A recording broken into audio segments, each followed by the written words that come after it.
여러분, 이 성경을 보게 되면은 수많은 사람들이 나옵니다. 셀 수 없죠. 얼마나 많은 사람이 등장하는지 모릅니다. 근데 그 등장하는 사람들을 크게 두 부류로 나눌 수 있습니다. 한 부류는 하나님이 함께하지 않는 사람, 하나님이 찾아주지 않는 사람이 있고요. 한 부류의 사람은 하나님이 찾아주시고 함께해 주시는 그런 사람이 있습니다. 그래서 하나님이 함께하심을 경험하면서 하나님의 은혜를 누리며 사는 사람이 있고, 하나님의 함께하심을 전혀 경험치 못하고 정말 하나님이 원치 않는 그런 인생길로 가는 이런 부류의 사람이 있다는 말입니다.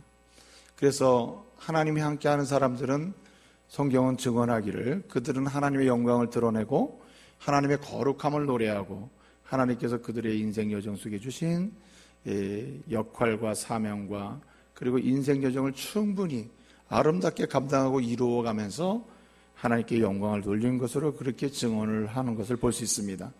반대로 하나님이 함께하지 않은 사람, 하나님이 찾아주지 않는 사람, 그런 사람들은 저마다 다 하나님이 원치 않는 그 길, 하나님이 하지 말라고 하는 것만 택해서 행하는 그런 악한 길로, 그리고 불의한 길로 걸어갔음을 우리는 볼 수가 있습니다. 여러분, 하나님께서 함께 하시고 주님이 함께 하실 때 어떤 일이 일어납니까? 예수님이 함께 하는 사람, 예수님이 찾아주시는 사람은 항상 거기에는 소망과 믿음과 사랑이 넘치고, 절망적인 상황이라 하더라도 예수님이 함께 하시고 찾아주는 사람은 항상 그 절망을 넘어서서 소망을 노래하는 그런 사람이 되는 것을 볼 수가 있습니다.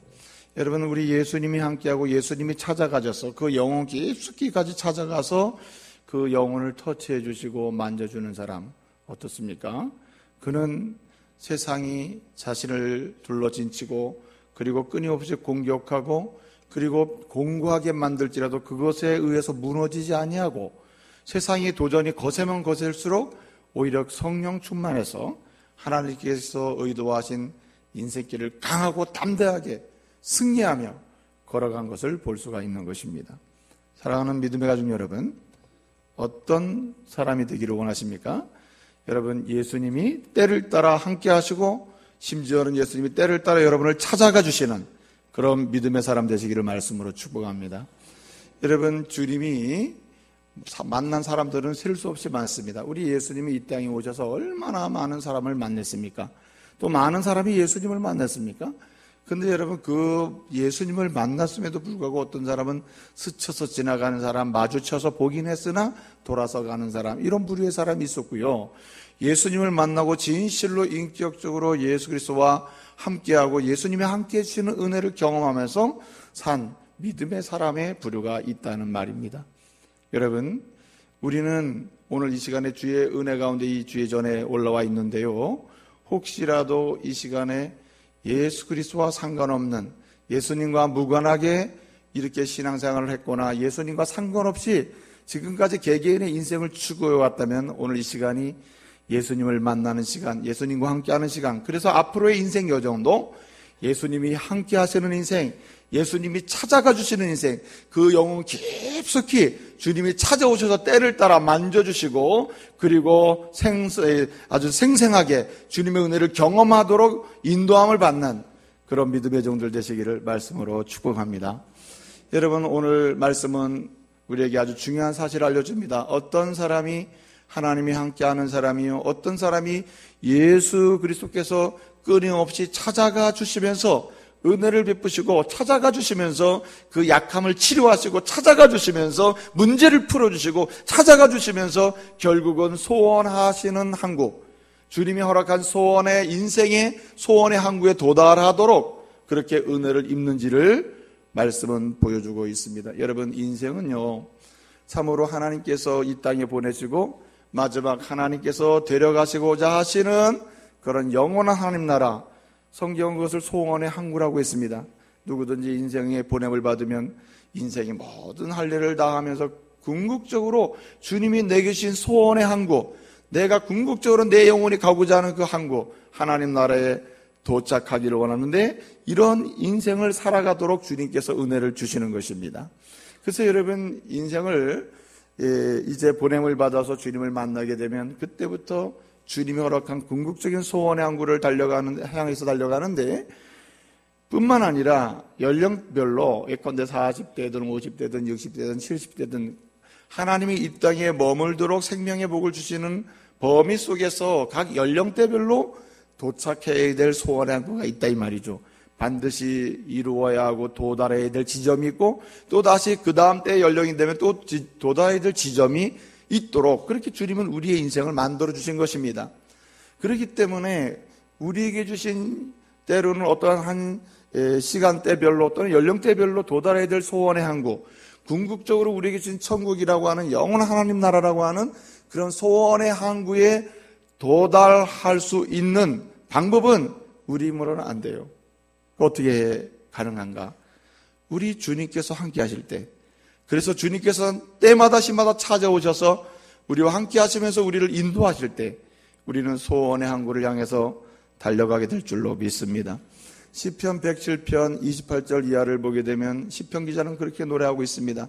하나님의 사람들이 그들이 고통을 받고 환난을 당하고 너무 힘들 때 그들이 하나님께 부르짖음에 여호와께서 그들의 부르짖음을 들으시고 그들을 어떻게 하신다고 했습니까? 그들의 고통과 그들의 환난에서 건져내시되 여러 가지 세상의 광풍을 잔잔하게 하시고, 그리고 심지어는 그 평온함 속에서 하나님이 그들에게 허락하신 소원의 항구에 안전하게 도달하게 하신다. 이렇게 시편 기자는 노래하고 있는 것입니다. 그 노래는 무슨 이야기입니까? 하나님이 함께 하시는 사람, 예수님이 함께 하는 사람, 예수님이 늘 찾아가 주셔서 역사하시고 인도해 주시는 그 사람은 어떤 환난과 인생의 여정 속에서도 그것을 벗어나게 하시면서 궁극적으로 때마다 시마다 도달해야 될 소원의 항구, 그리고 궁극적인 인생의 소원의 항구, 하나님 나라까지 안전하게 도달하고 이루게 하신다고 하시는 약속인 줄로 믿습니다. 그러므로 여러분, 오늘 우리는 이 말씀을 통해서 저와 여러분 모두가 하나님이 함께하는 믿음의 사람으로 설 수 있기를 소원합니다. 여러분, 우리 모두가 하나님께서 때를 따라서 찾아주시고 우리 영혼 깊숙이 들어오셔서 우리 영혼을 터치해 주시고 만져주셔서 하나님의 사람으로 세워주시는 그런 은혜를 입는 성도가 되어야 하는 것입니다. 여러분, 오늘 말씀을 통해서 주시는 바 하나님이 함께하는 사람은 어떤 사람입니까? 하나님께서 이렇게 때마다 시마다 찾아주시는 사람은 어떤 사람입니까? 주님이 찾아오셔서 하나님의 사람으로 더욱더 아름답고 건강하고, 그리고 하나님의 사람으로서의 삶의 의미를 추구할 수 있도록 그렇게 만드시는 은혜와 복을 누리는 사람은 어떤 사람입니까? 오늘 말씀은 이렇게 얘기합니다. 가장 우선적으로 하나님이 함께하는 사람, 하나님이 찾아주시는 사람은 하나님의 교회에 속한 사람이다. 이렇게 말씀하고 있습니다. 여러분, 요한복음 6장은요 1절부터 15절까지는 오병이어의 기적이 기록되고 있고요, 16절부터 21절까지는 오늘 본문 말씀 풍랑을 잔잔케 하시고 무리를 걸어오신 우리 예수님의 그 사건을 기록하고 있고, 22절 이하부터는 1절부터 15절까지와의 정대비되는 말씀인데, 육신의 양식이 아니라 생명의 양식, 생명의 떡에 관한 말씀을 하고 있는 것입니다. 근데 여러분, 이렇게 6장 전체를 통해서 오병이어의 기적을 통해서 빵과 물고기로 배불리 먹게 하신 예수님, 그리고 무리를 걸어오신 예수님, 그리고 생명의 떡을 상세하게 알려주시면서 진정으로 예수님이 함께하는 사람, 예수님이 늘 찾아오셔서 역사하시는 그 사람은 생명의 떡을 먹는 사람이라고 하시는 이 말씀을 알려주고서 이렇게 비교해주고 있는 것입니다. 근데 여러분, 이러한 6장의 말씀에 두 부류의 사람이 등장해요. 오늘 6장 1절 2절을 보게 되면 거기 큰 무리가 예수 앞에 나와서 말씀을 들었다고 했습니다. 여러분, 헬라어로 오클로스라고 그러거든요. 오클로스. 이 오클로스라는 말은 대중이라는 말입니다. 특정한 목적이나 의미나 특정한 뭔가를 가지고 있지는 않지만 그냥 다수의 여론에 따라서 움직여서 이동해 다니는 사람들을 오클로스라고 합니다. 오클로스. 이렇게 특별한 목적이나 특별한 뭔가 의미를 발견하지 못해요. 그냥 그때 자신의 필요를 그냥 공급하는 일이라면 그런 데 쫓아다니는 사람들. 이 다수의 대중을 가리키는 말이 오클로스, 큰 무리입니다. 무리. 근데 오늘 여기 본문 말씀에 또 다시 비교되는 말이 있는데 이것은 뭐냐면 마데타이라는 말입니다. 이 마데타이라는 말은 제자들이라고 하는 말입니다. 오늘 본문 16절부터 21절까지는 무리는 나오지 않고 제자들만 나오죠. 근데 여러분 1절부터 15절까지는 무리가 나옵니다. 무리 속에 또 제자들이 있겠죠. 근데 여러분 보십시오. 예수님께서 오병이어의 기적을 통해서 배불림 먹여주고 그리고 그들을 만족시켰단 말입니다. 그럴 때 수많은 사람이 예수님께로 와가지고 말합니다. 예수님, 당신이야말로 우리의 왕이 되어야 하겠습니다. 여기 헤로당도 있고 로마 제국 황제도 있지만 그들은 우리의 배를 이렇게 부르게 해주지 못합니다. 먹을 것도 풍성하지 못하고 마실 것도 풍성하지 못하고 우리가 추구하는 건 잘 먹고 잘 사는 건데 그것을 해주지 못해요. 당신은 오늘 오병이어의 기적을 베푸는 걸 보니까 우리가 우리의 왕으로 삼을 만한 정치적인 메시아, 말하자면 가난으로부터 우리를 풀어줄 메시아, 그런 메시아를 우리가 모실 만합니다. 당신은 정말 메시아입니다. 그러면서 예수님을 임금으로 삼으려고 합니다. 우리의 왕이 되소서. 근데 예수님은 어떻게 하십니까? 오늘 15절을 보게 되면 예수님이 자신을 억지로 임금을 삼으려고 하는 그 사람들을 피해서 어디로 갔다고 했습니까? 산으로 기도하러 가셨다라고 말씀하고 있습니다. 산으로 기도하러 가셨다 그랬습니다. 그리고 16절에는 제자들은 산에서 내려와서 배를 타고 가버나움으로 가게 되었다 이렇게 말씀을 해주는 것입니다. 근데 여러분 오늘 여기 예수님을 억지로 왕으로 삼으려고 하는 이런 무리라고 하는 이 오클로스는 사실은 예수 앞에 있고 예수가 주는 떡과 그런 물고기를 받아 먹은 사람들이지만 그들은 예수님과는 전혀 무관한 사람들이라는 말이에요. 예수 앞에 있었고 예수가 주는 혜택을 누렸지만 그들은 예수님과 무관한 사람들이라는 거죠. 그래서 오늘 이 1절부터 15절까지를 말씀을 보게 되면 예수님 오병이어의 기적을 베푸신 다음에 이 무리들을 돌려보냅니다. 동일한 말씀이 마태복음 14장 22절 이하에 나오는데 그 마태복음 14장 22절에 나오는 이 동일한 본문 말씀을 비교를 해보면 거기도 뭐라고 그럽니까? 사람들을 돌려보내고 다 돌려보냅니다. 그리고 이제 거기에 바다 위를 걸어가시는 예수님 모습이 나오게 됩니다. 무리는 뭐 한다고요? 돌려보내는 것입니다. 나랑 상관이 없다는 말이에요. 너희가 그렇게 나를 바라볼 때 먹을 것과 입을 것과 세상의 권력과 세상에서 세상 사람들이 추구하는 그래서 그것을 얻기 위해서 불의하고 제약된 방법으로 살아가는 그러면서 그것을 추구하는 이런 것들을 내게 와서 찾는 그것만 내게 구하고 그것만을 주는 나를 만족해 하는 너희는 나와 상관이 없다는 말입니다. 근데 여러분 오늘 마데타이 제자들은 어떤 관계입니까? 우리 예수님이 제자들을 이렇게 얘기하시죠. 야 너희는 이 무리들하고 섞여 있으면 안 되겠다. 이 사람들은 나를 믿는다고 나를 바라보고 있지만 먹을 것 바라보고 마실 것 바라보고 입을 것만 달라고 한다. 세상의 왕으로 나를 만들려고 하는데 나는 그런 사람이 아니다. 그럼 제자들은 어떻게 합니까? 너희 이 사람들하고 섞이지 말라고. 섞이면 안 된다고. 그러면서 어떻게 해요? 마태복음 14장이나 마가복음 6장을 보게 되면 예수님 막 재촉해요. 야 빨리빨리 내려가. 안 되겠다. 이 빵만 좋아하고 나를 잘못 보고 있는 이 사람들과 섞여 있다가 너희도 물들겠다. 빨리 내려가라고. 그 사람이 누굽니까? 마데타이죠. 제자들이죠. 빨리 내려가라고. 그 제자들이 내려와서 배를 타는 것입니다. 그리고 배를 타고 이 제자들이 어떻게 갑니까? 노를 져서 가는데 풍랑이 일잖아요. 바람이 불고 풍랑이 있는데 되돌아옵니까? 되돌아 안 오죠. 풍랑이 있는데 막 가는 거예요. 자, 그럴 때 예수님 뭐하고 계셨죠? 1번 주무시고 계셨다. 2번 기도하고 계셨다. 예? 제가 기도한다 그랬잖아요. 예? 예수님은 산으로 기도하러 가셨고 제자들은 난 웃어도 아파요 입이. 아주 아주 다 헐어버려가지고 여러분 이 한절기에 감기 조심하시길 바랍니다. 하나님 앞에 이 입 건강한 것도 진짜 복이구나 이걸 내가 깨달았어요. 제가 평생에 이렇게 입안이 헌 적이 없는데 그런데 웃는 것도 참 아파요.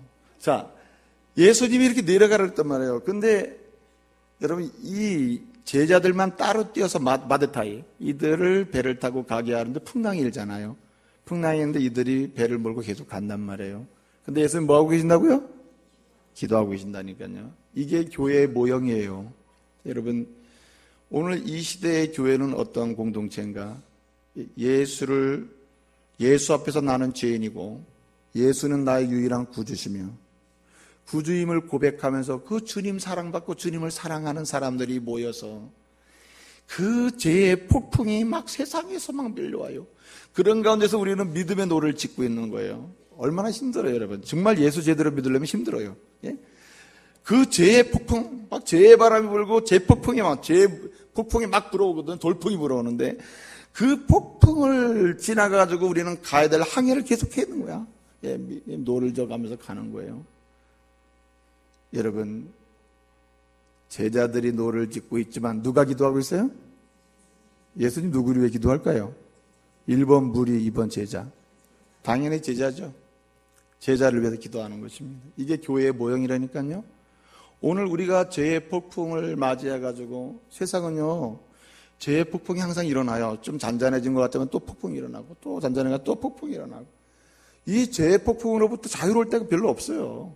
인생이라는 게 그래요. 그래서 믿음의 노를 져서 가는데 이게 얼마나 힘듭니까? 근데 여러분 장합니다. 오늘 이 시간까지 왔으니까 장한 거죠. 근데 여러분이 잘한 게 별로 없어요.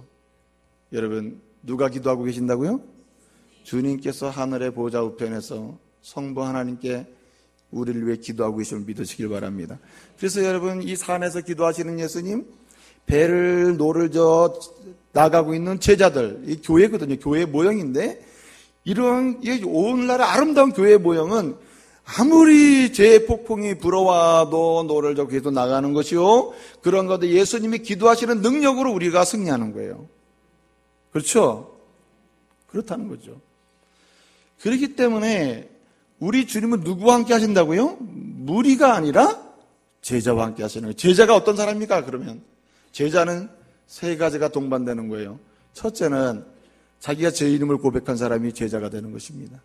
예수 앞에 섰을 때 나 같은 죄인 살리시기 위해서 십자가에 그 보혈의 피를 흘리셨군요. 십자가에 그렇게 못 박혀 돌아가신 주님은 나 한 사람 내 죄 때문에 돌아가셨군요. 나 같은 죄인 살리시기 위해서 십자가를 지셨군요. 나는 죄인입니다. 이렇게 처절하게 자신이 죄인임을 고백하는 사람이 뭐의 시작이라고요? 제자의 시작이에요.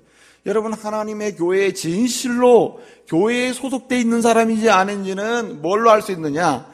나는 죄인입니다. 나는 죄인입니다. 예수 앞에 서보니 나는 죄인입니다. 나는 죄와 사망 가운데 구원받을 길이 없군요. 나는 주님밖에는 길이 없군요. 주님 앞에서 나는 죄인입니다. 고백하며 나오는 사람이 교회에 소속되기 시작하는 거예요. 여러분 교회는 아무나 소속되는 게 아닙니다. 교회의 소속은 하나님의 그 아름다운 교회에 소속되는 사람은 어떤 사람이냐? 세상에서 무슨 사회적인 지위나 어떤 포지션을 가지고 많은 사람들에게 뭔가 영향력을 행사하는 사람이 아니라 세상의 조건 아무것도 해당되지 않습니다. 오직 딱 하나, 나는 죄인입니다. 여러분 누가복음 5장 8절에 보게 되면 예수님 앞에서 여러분 베드로가 하는 말이 있어요. 나는 뭐라고요? 죄인으로소이다. 주님, 감히 내가 주님 앞에 설 수가 없습니다. 그렇게 되는 거예요. 여러분 오늘 이 시간에 우리 모두가 예수 앞에서 죄인임을 고백하는 신실한 고백이 있기를 바랍니다. 이런 사람이 하나님의 거룩한 교회에 소속이 되는 출발점을 얻게 되는 거예요. 근데 여러분 그거 가지고서 소속이 명료하지는 않습니다. 그러면 어떻게 됩니까? 예수 그리스도 그 주님을 구주로 고백할 때 우리는 완전히 교회에 소속됨을 믿으시길 바랍니다. 사실은 나는 죄인입니다까지는 알지 몰라요. 그런데 나의 구주는 내 죄를 사하실 수 있는 유일한 분은 예수 그리스도밖에 없습니다라는 고백은 아무나 하는 건 아닙니다. 이게 하나님의 은혜예요. 예수 그리스도의 은혜입니다. 주님의 은혜가 임할 때에 나는 죄인이며 그러므로 나를 죄에서 구원하실 분은 예수 그리스도밖에 없습니다라고 고백하며 나갈 수가 있는 거죠. 이 사람이 뭐라고요? 이게 제자입니다.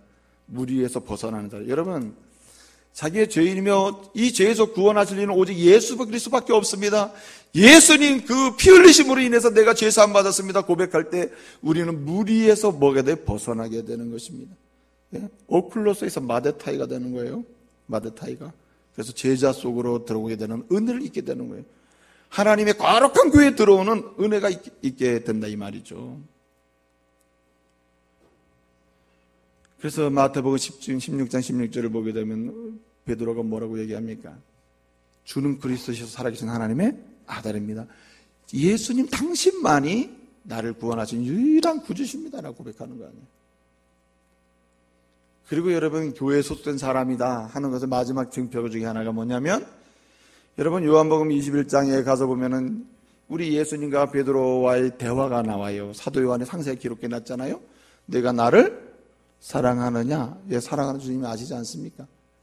여러분, 진실로 하나님의 교회에 소속된 사람은 자기가 죄인임을 고백하고 이 죄에서 구원받을 수 있는 유일한 길은 나를 위해 십자가에 죽으시고 피 흘리신 예수 그리스도, 부활하신 예수 그리스도, 주님밖에는 나를 구원할 분이 없습니다. 주여 나를 구원하소. 나는 주님의 자녀입니다. 이렇게 고백하는 거죠.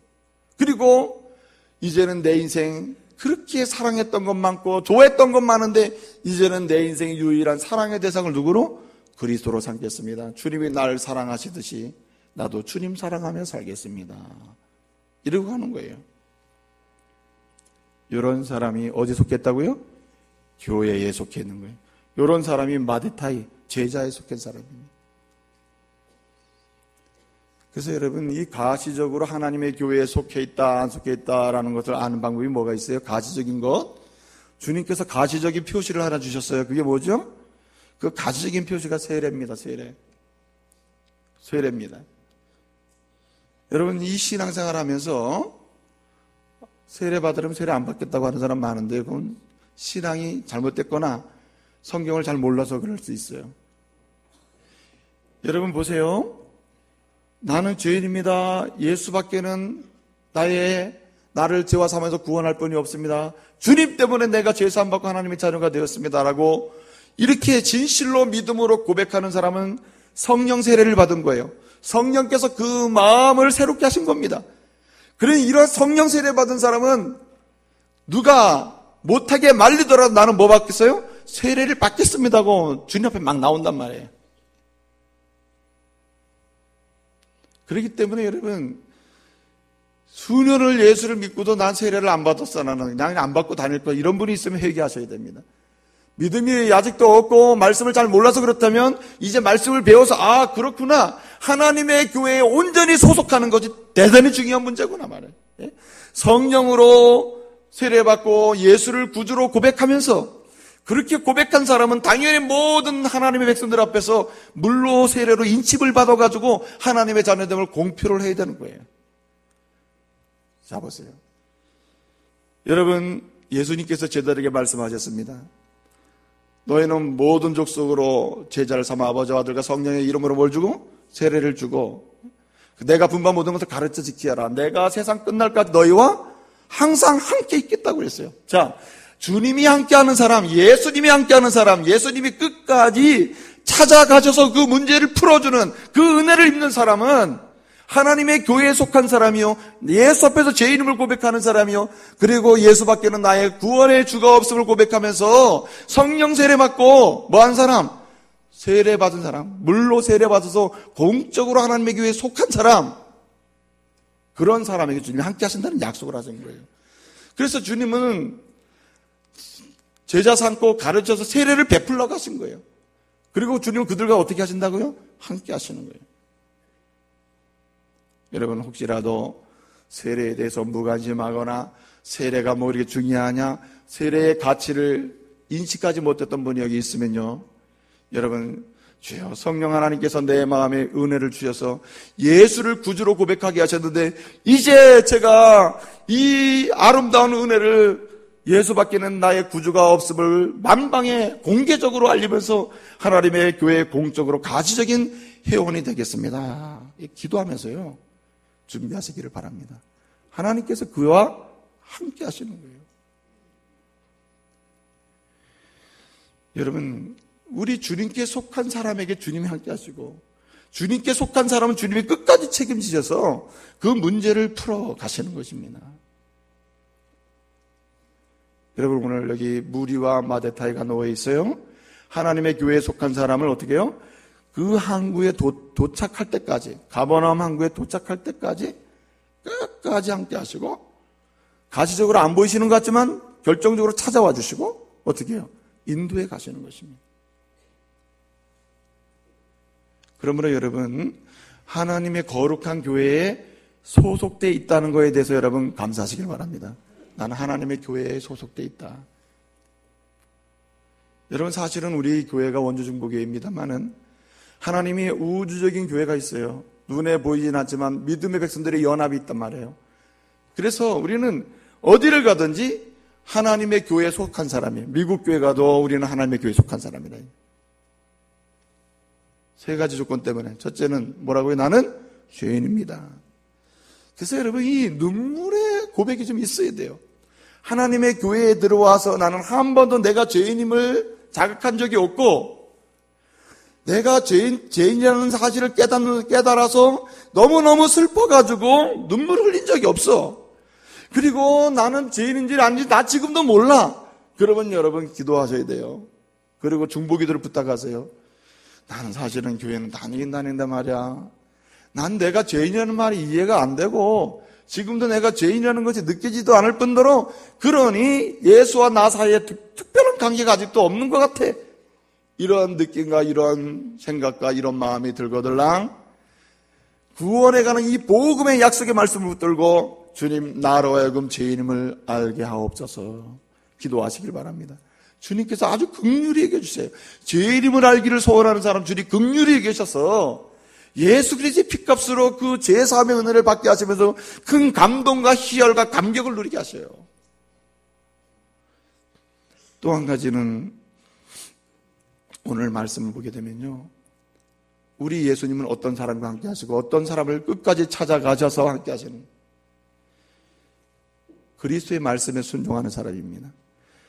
하나님의 교회에 속해서 제자의 그룹에 속해가지고 스스로 죄인임을 고백하며 예수를 구주라고 고백해서 그 은혜를 누린 사람은 그 다음에 어디로 가야 합니까? 그분의 말씀에 순종하는 것입니다. 예수의 말씀이라면 예스하는 거예요. 그러는 사람과 주님은 함께 하십니다. 여러분, 오늘 제자들에게 우리 예수님은 끝까지 함께 하시고 끝까지 찾아가셔서 가버나움 항구에 도달하게 하시는 거 볼 수 있지 않습니까? 여러분, 제자들이 어떤 순종을 했습니까? 여러분, 진정한 제자를 순종하는 거죠. 근데 여러분, 오늘 말씀 보게 되면 예수님께서 너희는 말이야, 이 벳세다에 있는 이 무리들 빵과 고기와 먹을 것을 구하기 위해서 이 세상의 부귀영화를 위해서 날 찾는 이런 사람들의 신앙의 자리에 너희가 있으면 안 된다. 진정한 제자는 이런 신앙이 아니다 이거죠. 그래서 여러분 6장에는요 신앙의 자리가 상징적으로 두 자리가 나오고 있는 것입니다.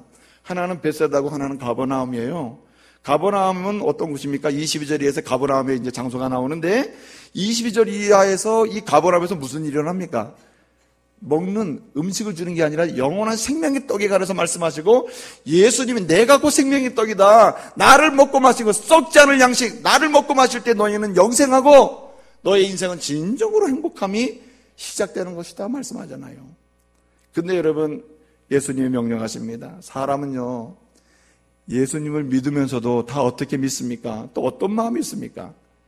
남들처럼 예수 잘 믿어가지고 물질의 복도 받고 남들처럼 예수 잘 믿어가지고 명예도 얻고 남들처럼 예수 잘 믿어서 우리 집안도 다른 가문처럼 떵떵거리고 살 수 있는 이런 가문이 돼야 하지 않겠어? 이런 소망을 가지고 있는 것 아니에요?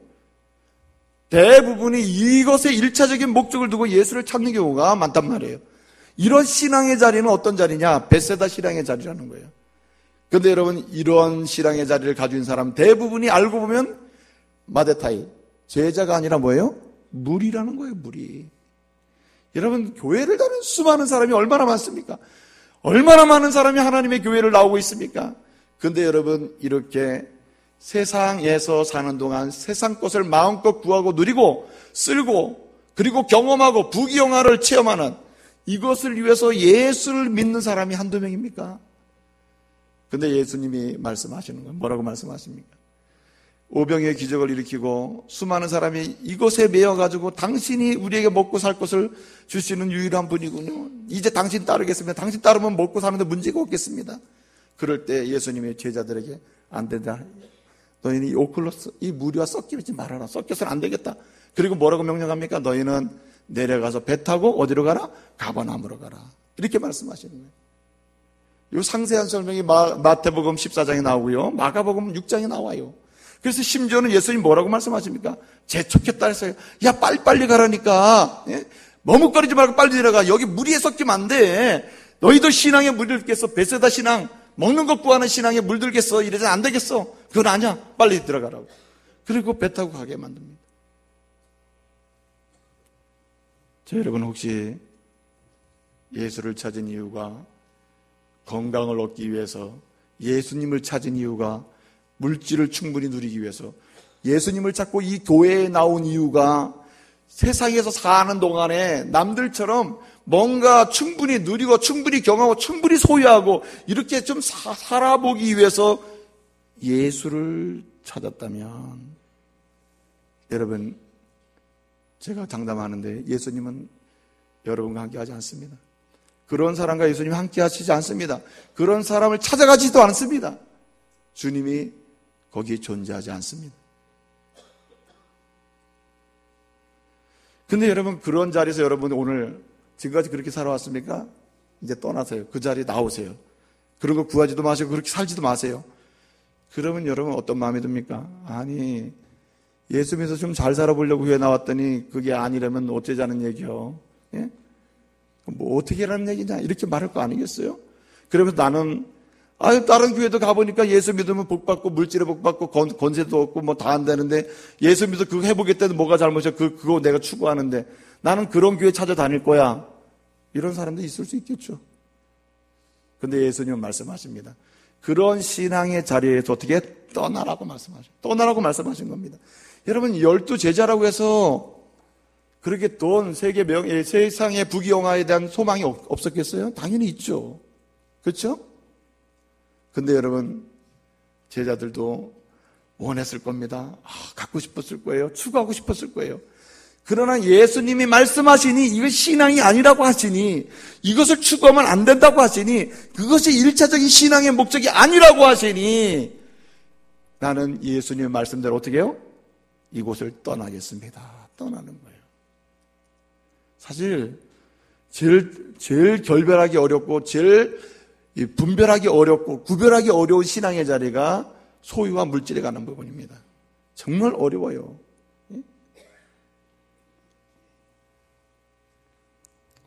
근데 여러분, 이것도 어려운 순종이에요. 그럼에도 불구하고 제자들은 어떻게 했어요? 마데타이는 순종하고 내려왔습니다. 무리들로부터 이탈해서 내려왔어요. 근데 여러분, 그 다음에 더 중요해요. 그 다음에 주님이 뭐라고 말씀하십니까? 너희는 배를 타고 가버나움으로 건너가라고 말씀하신 거예요. 근데 여러분, 오늘 본문 말씀에 보게 되면 16절에 이렇게 시작됩니다. 저물매라고 해요. 저물매 이렇게 말씀이 시작되고 16절에, 그 다음에 17절에 넘어가 보면 이미 뭐하였고 어두웠고 돼 있어요. 이미 어두웠고. 여기 저물매라는 말은요, 헬러 성경을 보면 문장이 뭐 엄청나게 긴 문장인데 저물매 한마디로 되어 있는 말입니다. 근데 이 저물매라는 이 긴 헬러어 문장을 저물매로 해석을 해놓고는 거기 나오는 중심 단어가 뭐냐면 없이마라는 단어가 나와요. 없이마. 이 없이마라는 단어는 뭐냐면 이 한마디로 이 늦는, 아주 늦은 이런 뜻인데, 그 저물매라는 말 속에 아주 늦은 이라는 말이 들어가 있어요. 이건 무슨 얘기냐면, 여러분, 저물매 하면은 해가 니은 지는 이런 상태에서 설명하는 거 아닙니까? 그렇죠? 우리 말로는. 근데 이 본문에서 이 옵시마가 들어간 이 저물매라는 말은 기회가 기웃기웃 지는 건 벌써 끝났고 이제는 어둠이 칠흑같이 시작되는 상태를 가리켜요. 그게 저물매이라는 말입니다. 그래서 이것을 다시 한번 반복해줘요. 이미 뭐하고? 어두웠고 라고 했어요. 이미 어두웠고. 여기 이미라는 말은 헬라어로 에데라는 말인데 이 말은 돌이킬 수 없는 상황이 지금 전개됐다는 것을 의미해요. 그러니까 어둠을 돌이킬 수 없는 상태로 그냥 어둠이 쫙 된다는 말이에요. 제가 왜 이 말씀을 이렇게 설명드리냐면은 배를 타고 건너가라는 명령을 들으면 여러분 이 말씀을 들으면 배 타고 건너가라니 건너가지 이렇게 생각할 수 있죠. 근데 문제는 뭐냐면 저물매 이미 어두웠다는 게 문제입니다. 여러분 보세요. 가까이 나가서 배를 끌고 나가서 고기를 잡는 것은 가능한 얘기입니다. 근데 여러분 배를 타고 가로질러서 바다를 가로질러서 건너가는 것은 죽는 겁니다. 여러분 요즘이니까 항해술이 뭐 그랬지만 이전에는 밤에는 멈춰야 되는 거예요. 그리고 여러분 이 갈릴리 바다가 어떤 곳이냐면 지중해와 이 시리아 사막 한가운데 있는 거거든요. 이 지중해, 이 바다하고 시리아 사막 한가운데 있다는 말은 그만큼 날씨가 안 좋아지면 아주 엄청난 문제가 생길 수 있다는 것을 의미해요. 다시 말씀을 드리면 작게는 이 갈릴리 바다에서 일어나는 수증기가 가지고 생기는 대기가 있는데 이 대기하고 동쪽에 있는 이 시리아 사막이 있거든요. 사막에서 일어나는 이 대기권이 충돌하면 돌풍이 생겨요. 그리고 이것이 밤에 일어나면은 감당을 못하는 것입니다. 그러니까 밤에는 항해를 안 해야 정상인 거죠. 여러분 이 갈릴리 바다와 갈릴리 바다에서 배와 관련되면은 여러분 전문가가 얼마나 많습니까? 제자들 중에. 그렇죠? 수십 년을 이 배 고기잡이를 해가지고 이 갈릴리 바다에서 노하우를 얼마나 많이 가지고 있어요. 그런데 안 됩니다, 지금은. 베드로가 아무리 생각해도 안 되는 거죠. 저물매, 이미 어두웠고, 그리고 심지어는 건너가는 거예요. 이건 안 되는 거예요. 근데 여러분, 한마디로 건너가면 죽음이 기다리고 있다. 이렇게 봐야 되는 겁니다, 사실은. 그럼에도 불구하고 이 제자들이 어떻게 했다고요? 순종했다는 것입니다. 여러분, 이렇게 도저히 아닌데, 상식적으로는 아닌데, 내 계산으로 안 맞는데, 주님이 말씀하시기 때문에 떠나고, 주님이 말씀하시기 때문에 배를 타고 가는 거예요. 여러분, 확실히 서지 않습니까? 이렇게 말씀하신 분이 예수님인데, 가다가 문제가 생기면 이분이 풀지 않겠어요. 할렐루야. 이분이 찾아오셔서 풀지 않겠냔 말이에요. 그러니까 여러분 말씀에 순종하는 사람은 반드시 예수님이 찾아오시고 순종하는 사람은 반드시 예수님이 함께 하셔서 그의 인생의 어떠한 문제까지라도 풀어주심을 믿으시기를 바랍니다. 반드시 넘어가게 하시는 거예요. 여러분 베드로가요 왜 군말 없이 따라갔을까? 제자들이 아마 제자들 사이에는 간증이 있었을 겁니다. 베드로가 이미 간증을 했을 거예요. 내가 말이야 예수님의 부름을 받기 전에 고기를 하루 밤새도록 잡았는데 못 잡았었거든. 근데 깊은 바다 가서 잡으라고 그러더라고. 이건 내 고기 잡는 상식과는 안 맞아. 그런데 이 예수님 말씀을 한번 해봤더니 주님이 역사하셔서 고기가 잡히더라고. 이런 간증을 했다는 거죠. 그래서 여러분이 믿음 생활하면서 끊임없이 말씀에 순종하는 사람들의 간증을 들으시길 바랍니다. 여러분 수많은 사람들의 이야기를 들을 만한 게 많죠. 믿음 생활하다 보면은 함께 왔다 갔다 하면서 이야기를 듣고 전도에서 이야기를 듣고 또는 구역에서 이야기를 듣는데 여러분이 반드시 들어야 될 이야기가 있다면 말씀에 절대적으로 순종하는 자들의 간증이에요. 그 간증의 끝자리가 뭐가 있습니까? 주님이 함께 하시고 주님이 찾아오시고 주님이 역사하시더라. 할렐루야. 이런 간증이 있단 말이에요. 또 뿐만 아니라 오늘 마지막 한 가지 더 말씀을 보게 되면요. 어떤 사람에게 주님이 함께 하시고 찾아오셔서 결국 끝까지 소원의 항구로 인도하시는가. 오늘 여기 말씀을 보게 되면은 앞서 말씀을 드렸는데요. 이 노를 저어간다 그랬잖아요. 배를 타고 노를 저어가는데 오늘 말씀을 보게 되면은 노를 얼마나 졌는지 모르지만 저어가는 가운데 출발은 이미 했습니다. 출발해서 가는데 뭐가 일어났어요? 오늘 말씀은 18절 말씀 보니까 큰 바람이 불어 파도가 일었다고 했습니다.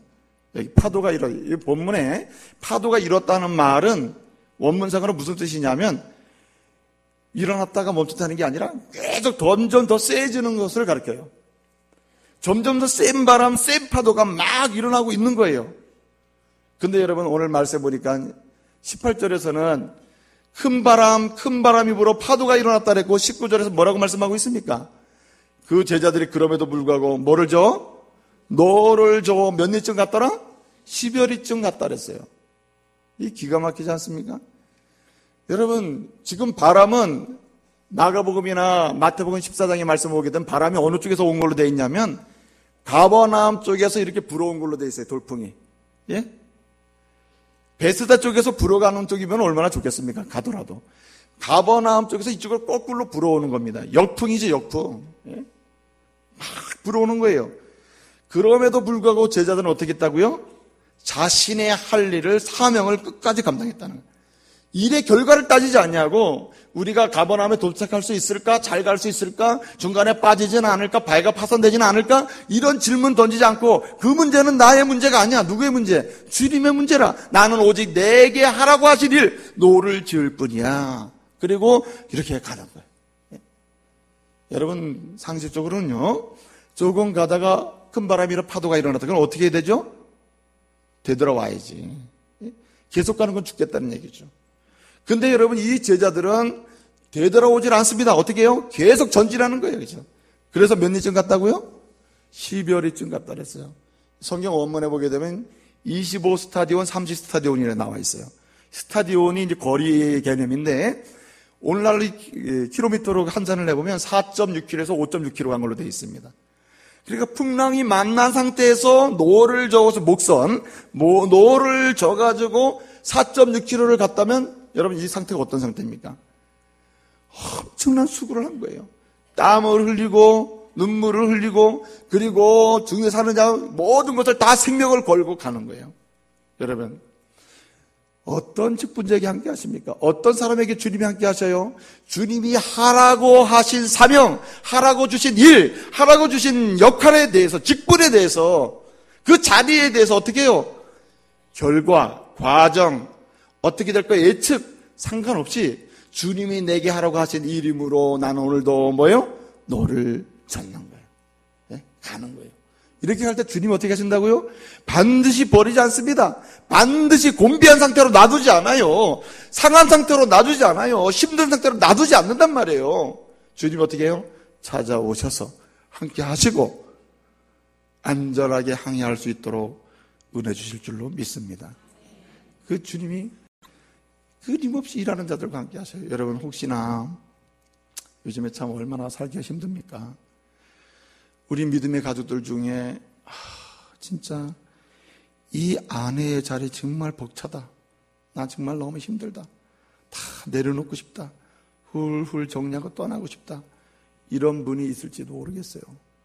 근데 여러분 다시 한번 그래 주님께서 이 가정을 이루게 하시고 자녀도 주시고 내가 정말 견딜 수 없는 상황까지 이렇게 오게 했는데 어떻게 할까? 노젓는 걸 포기하고 뒤돌았을까?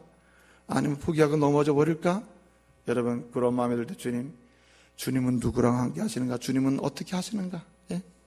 기도하면서 가시길 바랍니다. 예? 혹시나 아버지 자리가 너무 힘들어서 그냥 포기해버리고 그냥 가정을 포기해버릴까? 아니면 부모의 자리가 너무 힘들어서 예? 아들, 딸들 양육해보려고 했으나 온통 세상에서 타락하고 방황하고 뜻대로 되지 않는 자녀들 앞에 두고요. 이젠 끝이다 하는 분이 있어요. 여러분 주님이 주신 자리, 주님이 내게 주신 아버지 자리, 어머니 자리라면요. 하나님 나는 결과나 과정을 생각하지 않겠습니다. 주님이 내게 하라고 하신 일임으로 나는 오늘도 믿음으로 노를 젓겠습니다. 가시길 바랍니다. 주님이 찾아오셔요. 함께 하셔요. 그리고 어떻게 됩니까? 반드시 도달해야 할 항구에 도착하게 하셔요. 힘드시지만 어렵지만 그게 사실은 마테타이 제자의 삶, 교회에 속한 하나님의 백성의 삶이에요. 그러나 여러분 그 고난 뒤에 영광이 있어요. 반드시 기쁨이 있어요. 감격을 주셔요. 그러므로 여러분 주님이 함께하는 사람 되시길 바랍니다. 주님이 끝까지 찾아오셔서 붙잡아 주시고 인도해 주시는 그 인도함을 받는 그런 사람 되시길 바랍니다. 여러분 하나님의 거룩한 교회에 속하시는 은혜가 있기를 바랍니다. 여러분, 우리는 하나님의 말씀이라면 여러분 나의 상식과 판단력이나 내가 지금까지 경험해온 경험에 기초하지 말고 하나님의 말씀이니 예스 아멘 하시길 바랍니다. 그리고 여러분 내가 힘들고 지칠만 하고 공부할 만하고 모든 거 포기할 만한 상황이라도 주님이 내게 하라고 주신 할 일 은혜의 자리라면요 그 자리 붙드시길 바랍니다. 그리고 여러분 오늘부터 다시 믿음으로 노를 저어가십시오. 주님이 함께 하실 줄로 믿습니다.